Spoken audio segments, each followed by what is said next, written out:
Every Thursday, we're joined by the lads at BookBuzz to tell us about the best business books out there. Today, I'm joined by Alan Jordan, Sales Director at BookBuzz. Alan, what have you got for us today?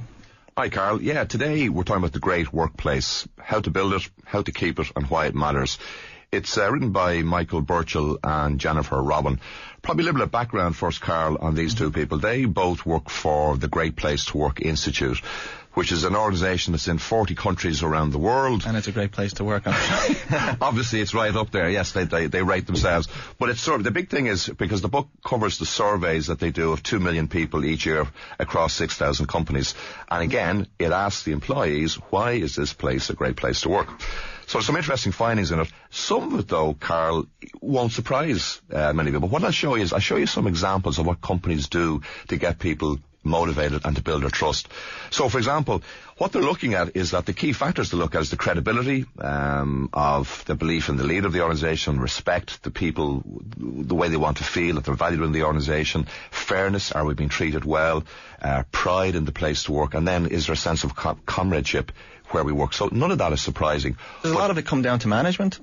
It is. I mean, as one of the quotes come from, people tend to join companies but leave their managers. So it is about management. And do you know what it is, Carl? It's about building up trust. Let me give you a couple of examples of what some businesses have done around the globe. If you take, for example, eBay, large organisation, very diverse across the globe. So what they do is their chief executives run a kind of a prime time frontline program once a month where they're up on the stage, the audience is the employees, and they get to ask them difficult questions about what's happening in the press, what's happening in the paper. I hear we've been taken over. So that's one way of communicating. Zappos. Total transparency as well. I mean, you can't really go hiding. No, absolutely. In front of the galley. So you got to have total trust there. Zappos, and their CEO has written a book on delivering happiness. You've probably seen it in the bookstores. What they do is, after they go through the hiring process and they take people in, after 30 days, if you as the employee, if you don't like what you found in Zappos, they'll give you $2,000 to leave. Wow. So in actual fact, encourage you. If we've made a mistake, or you think you've made a mistake, you know what? Here's $2,000. Thanks very much. Because they understand that they've got the wrong person in, and they aren't happy. That's not going to be good. I think I need to go there just to quit.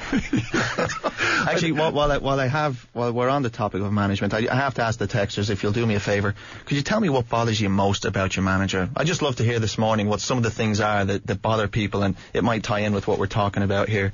So what else happens in companies? Yeah, so that's a good one. Actually, yeah, I think I'll just go out to Zappos and we'll all just apply for a job and then get taken on to get $2,000. It's a great idea, Carl. The other one then is Fiat in Brazil. And I suppose this gets more serious about building up the trust of the employee and looking after them. So, for example, they have a situation whereby when you come into work, they kind of have traffic light board that's set up with green, yellow and red. So what you do is you sign in on the green board that, listen, I'm here, I'm ready to work. You sign in on yellow board to say, look, I'm here, but you know what, I'm not fully engaged today. But then also there's a red board where you say, look, well, it could be that, or listen, something's wrong at home. And then a supervisor or someone will come up to you. But the amazing thing about that, Carl, is over 80% of the staff actually sign in on the red board at some stage during the course of the year. So that shows a huge amount of level of trust within the business. But we have that to a degree. Aren't you allowed to take force majeure days in Ireland and Europe? No, absolutely. But I think to have a situation whereby an employee is actually saying to a supervisor staff, do you know what, I don't feel great today, is reaching out for help. The other thing about the whole thing, the great place to work, is, do you know what, Ian? It pays. And the surveys show that when they do across the organisations that are part of the great workplace, and then also across the S&P, you find that the return on stock returns for the 100 best companies is 6.8% as against the S&P 500 1.04%. So that's quite staggering. Makes a lot of sense, and financially too. That was Alan Jordan of BookBuzz. Now I'm joined on the